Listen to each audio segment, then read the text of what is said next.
Hi everyone, my name is Alan. I'm the host for today's program, Student Globetrotter.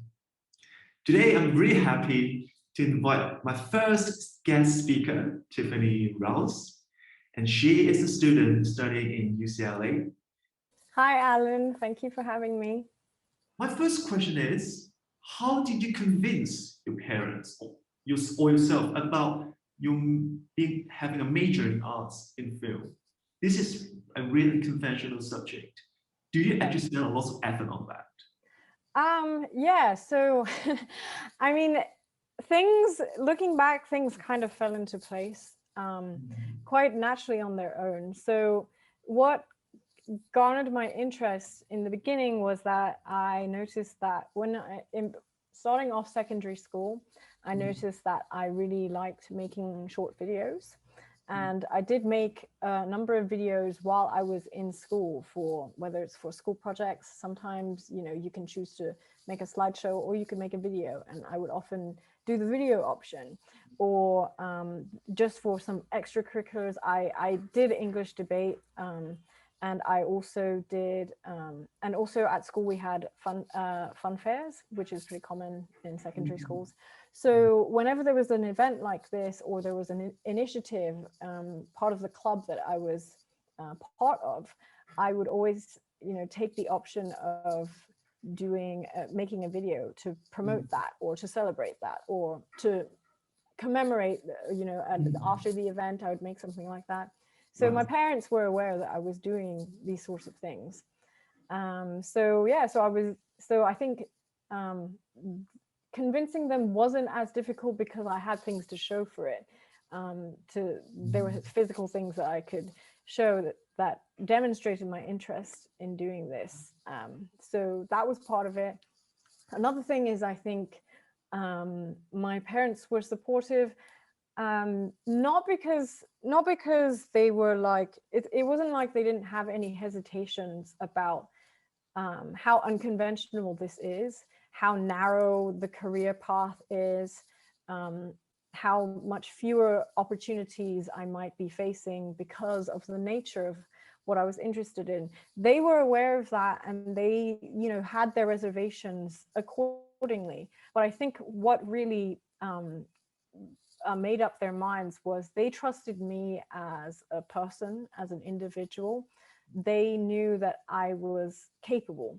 They trusted my decision making, and they knew that I worked hard. So I think it was knowing that I had those qualities and seeing those in me, that they believed that even if she's going into this very difficult thing, because she works so hard, because she is so strong-willed, and because she, stays so accountable, she will be fine. So I think that was more important. And also it was clear that the interest wasn't like just, I'm just randomly picking a thing that I'm interested in. I had things to show for it, that I had talent, or maybe experience with it. And I also mentioned in my video that I did a test run, I took a course during the summer to go through the motions of everything. And I did really well in that course because my script was selected to be the film that the whole crew was going to make. And then because it was my script, I got to direct it. And then when we edited it, it was my edit that was chosen to be screened at the end. So I did really well in that. And my parents thought, okay, she can do this. So it was, so that's how I convinced them. Actions speak louder than words. Are there any differences between your expectation and the reality about the film studies? Yeah, I think I went into it because it was quite an unfamiliar kind of thing. It was uncharted territory. And it was I guess a kind of line of work, or an area that I didn't know a lot about, because it's not very prominent in Hong Kong. So I went into it with just not having any expectations, just going to roll with whatever came. And so that helped me a lot, because I didn't have that many expectations. But there were things that I was surprised by. first of all, art is a very technical thing. It's not just like, oh, whatever you think, you're going to throw it on the page and that's going to be art. No, you need specific training. Yeah. You need a certain skill set. It isn't, I feel like a lot of people say that, you know, when you're an artist, you just do whatever you want and something gets created. That's not true. Art is art because it has meaning. And creating meaning for art in itself is a huge challenge.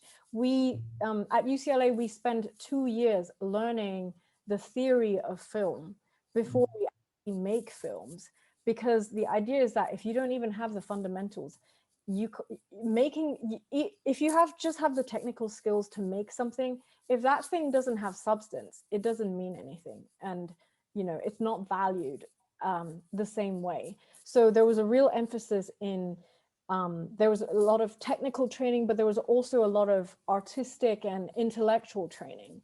So it's definitely not a dumb people subject, but I think a lot of people who want to be, especially like, who want to be like graphic designers or who want to, you know, be cartoon artists, what they're interested gets disregarded as if like only if you can't study like Dotun Dosu, then you will do this certain thing. And that is just not true. These people, artists, have a completely different skill set and they're using a completely different side of the brain. And it's challenging. Making art is really challenging. You're spending hours and hours and hours perfecting something. And that's really hard. It's not like bang, bang, you finish a project next. This is, you know, for many filmmakers, they devote 2, 3, 5, 10 years, decades to one single project. Right. So it requires a lot of tenacity. And I think that was one thing that I definitely learned, because I was used to making low stakes short videos and it was like bang, bang, bang, churning them out. But then I really realized that in order to make something of substance, you needed to stay with it for a while and really develop it thoroughly. And I think that pertains across all the different kinds of arts. And another thing is that it really is difficult. Making a film is really, really tough. I think I remember my mom being very surprised because I came back to Hong Kong for one summer and one of my classmates from UCLA was shooting a film in Hong Kong. And so when you go to university overseas, your parents don't see you every day anymore. So it's hard for them to gauge what your life is. But for a week while I was in the summer in Hong Kong, when I was working on that film here in Hong Kong, I woke up at 4 a.m., arrived at location at 6 a.m., and I would not come home until sometimes 1 or 2 a.m. And count how many hours of sleep you're getting, not that many. And you do that for a prolonged number of days. You do that for a whole week. And so the thing is, you know, and of course you could say that, you say the same thing about people who are doing iBanking or finance, right? Because they're staying at the office all night. So, and that's fine. You choose your life, and that's the way that whatever you choose, that's the way it functions. And at the end of the day, it comes to what I was saying, being happy with your choices. So when I went to bed at 2 a.m., getting ready to wake up at 4 a.m., I could live with myself. And I was extremely tired, but I was happy. Right. Or I was excited for the next day.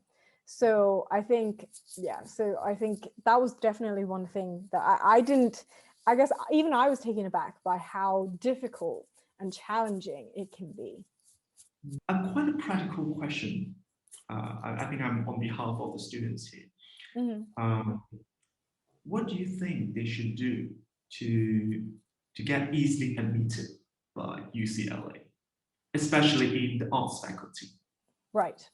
So UCLA is really top-notch university. So if you want to get into a university overseas that's highly ranking, you have to work really hard in secondary school. It doesn't mean burning yourself out, but it means, you know, nobody's asking you to get all 5 double stars. Nobody's asking you to get IB 45.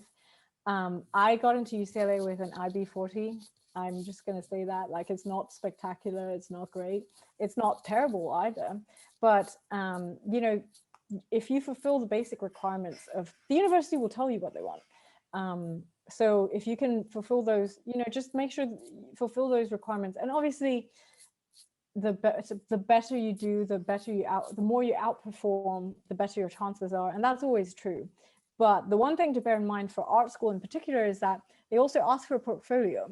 You can't just say that you want to do something. You need to have ideas of how you're going to do that, and you need to have something to show that you're capable of doing this. So I applied to many art schools. So I applied to USC, I applied to NYU, I applied to Met Film School in London and UCLA, and all of them asked for a portfolio. And it's fine if you don't have that much prior experience, because people misunderstand sometimes. The portfolio isn't just showing what you've done, but also it asks you for ideas that you have. So I wrote a lot of like ideas for films that I wanted to make, and it was through those things that they knew that I had creativity in me. It was through those things that they judged that as well. So, but definitely, if you're a student and you're interested in studying something very particular, you should start just kind of messing around with it and trying stuff out, because whatever you try out, however bad you think it looks, it shows that you're doing something to learn this thing, and it shows that you're taking quantitative steps to achieving something. So, and all of that you can put in your university application, and they take that seriously, because I was also very scared. I thought, I don't have that much experience. All I did was go to a film camp and I made stupid videos. How am I going to get into the third best film school in the US? Like, I didn't think I could do it. But when you get there, you realize that all your classmates are just like you. Of course, there are some people who have had a lot of experience before, but those are the minority. The majority of people have limited experience, but they have good ideas. And like you, they're just trying to figure things out. So yeah, don't underestimate yourself in that sense. Just do your best. And, universities are very clear about what their expectations are. And if you can exceed their expectations, then you're in a really good position to being admitted. Yeah. So the last questions for this session is, I think this question I would like to ask all my future guest speakers as well, because I think this could be quite encouraging, something to reflect for the students. Could you please use one word to describe one word that you think the most important for the student to study abroad? Like I'm really glad. I'm really glad I'm going first, because I cannot imagine what the other guests might say. So I'm sorry for taking this word off the list, but I think the word that sticks with me is actually, I will say one word, challenge, but the concept I'm thinking of is personal challenge, which is actually a UWC value. So it's a value we had at Lipo Chen United World College and all the United World Colleges. Personal challenge and challenge has really stuck with me, because it's just something you have to expect that life will throw at you. It's a mistaken assumption to think that, okay, once I land this job, it will be smooth sailing. Or once I get into this university, once I get into Harvard, I'll be fine for life. That's not true. Life's going to throw a curveball at you that you did not expect whatsoever. And so I think being prepared to deal with challenges is really important studying overseas, especially because you're in a place that you're not familiar with. So, even my day at the DMV, if I hadn't been prepared to run the 10 blocks, I would never have gotten my ID card. So when I had the challenge, I was like, well, gonna have to do it, or I'm not gonna have identification. So it's from little things and silly things like that to much more larger things that you have to think about, like, how are you going to get a job in a foreign country, or how are you going to what subjects are you going to take? All sorts of challenges that come up while you're studying overseas. Just expect them and embrace them, because there's no way you can avoid them. Thank you so much, Tiffany. Thank really, you. really, really great conversation with you. So I hope this audience, students, will have a really good, a nice, inspiring session with us. Thank you. Good luck, guys.